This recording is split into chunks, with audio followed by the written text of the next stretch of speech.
Hello दोस्तों, मैं हूं आपका दोस्त एडवोकेट शिवेंद्र प्रताप सिंह। आज हम आपको बताएंगे, अगर आपके खिलाफ धारा 376 या वर्तमान समय में धारा 64 बीएनएस में एफआईआर दर्ज हो गई और आप पीड़िता से शादी करने के लिए भी तैयार हैं, तो आपको बता दें, जब आप शादी के लिए तैयार हैं तो आप जेल से बड़े आराम से छूट सकते हैं। दूसरी बात ये कि पीड़िता से शादी करने के लिए अगर आप तैयार हैं, जेल से तो छूट ही सकते हैं और वह केस भी आपका बड़े आराम से 1 मिनट भी नहीं लगेगा, क्वैश भी हो जाएगा।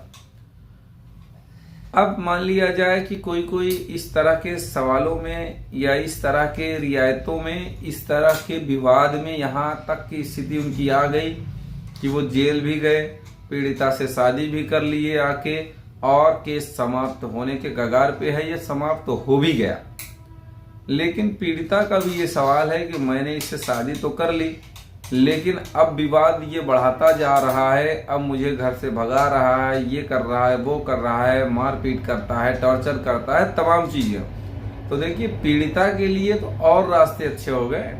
भाई, बलात्कार के केस में वो जेल गया था, वास्तव में वो अपराधी पहले से रहा। अब बलात्कार के केस में वो जेल से छूटा इस शर्त पे कि भाई आपसे शादी करेगा, उसने शादी भी कर लिया। अब शादी के बाद अगर प्रताड़ित कर रहा है तो एक पत्नी को तो और ज्यादा अधिकार मिले हैं भैया। अगर प्रताड़ित कर रहा है, थाने पे फोन कर दो, महिला पुलिस आएगी, या 112 नंबर को कॉल कर दो, या थाने पे चली जाओ। फोन करने के बजाय आप अपनी शिकायतों को बताओ, मार पिटाई किया तो चोटें होंगी, वो सब दिखाओ, पूरा घर समस्या में पड़ जाएगा। या फिर एफआईआर आप दर्ज कर दो, खर्चा नहीं देना चाह रहा है, घर से बार बार निकाल देता है, तो घरेलू हिंसा, मेंटेनेंस, तमाम रास्ते हैं आपके पास। लेकिन सवाल इस बात का है कि वास्तविकता यह है कि गलती आपकी ही हो। तो देखिए, मुकदमा करना तो बहादुरी का काम नहीं है, 2 मिनट में मुकदमे हो जाते हैं। लेकिन सवाल इस बात का है कि आपका जीवन अगर उसी घर में बिताना है आपको, तो ज्यादातर कोशिश ये करिए कि विवाद सॉल्व रहे, विवाद ना हो। कोई भी कारण से अगर विवाद चल भी रहा है तो उसको शांत आप कर लो, क्योंकि देखिए, आपने उसके ऊपर पहले भी मुकदमा करा, वो आपसे शादी भी कर लिया। अब किस कारण से मुकदमा किया था, वास्तव में रेप केस था या नहीं था, शादी कर लिया, वो दोषी भी अब नहीं है, एफआईआर उसकी रिजेक्ट भी हो गई, क्वैश भी हो गई, खत्म भी करा दिया है आपने केस। तो भाई, कहीं ना कहीं आपके साथ वो जब सही चल रहा था तब तो आपने केस समाप्त कराया। चलिए, कोई बात नहीं भाई, तब सही था, आज सही नहीं है।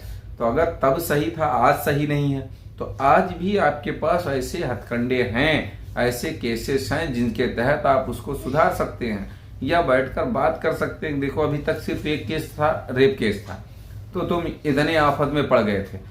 अभी मेरे पास और ज्यादा हथियार हैं भाई, मेंटेनेंस का केस है, घरेलू हिंसा का केस है, और वहीं लड़के आप कर सकते हो केस। मायके में आने की जरूरत नहीं है, ससुराल में रहते हुए ही सारे केस हो सकते हैं। 498A का भी केस कर सकते हैं आप। भाई, अगर आपके साथ मारा पीटा गया, गाली गलौज की गई, आपको चोटें हैं, आप हाथ पे हाथ रख के बैठी हो तो बैठी रहो फिर। तो अगर विवाद हो रहा है तो विवाद को सुलझाने के लिए 1000 रास्ते हैं, और विवाद को ठीक करा भी जा सकता है। ऐसा नहीं है कि विवाद को ठीक नहीं करा जा सकता है। अगर कोई भी समस्या फिर भी आपके पास है तो आप स्क्रीन पर चल रहे नंबर पर फोन करके जानकारी ले सकते हैं। उम्मीद करता हूं, आशा करता हूं आज का यह वीडियो आपको बेहद पसंद आया होगा।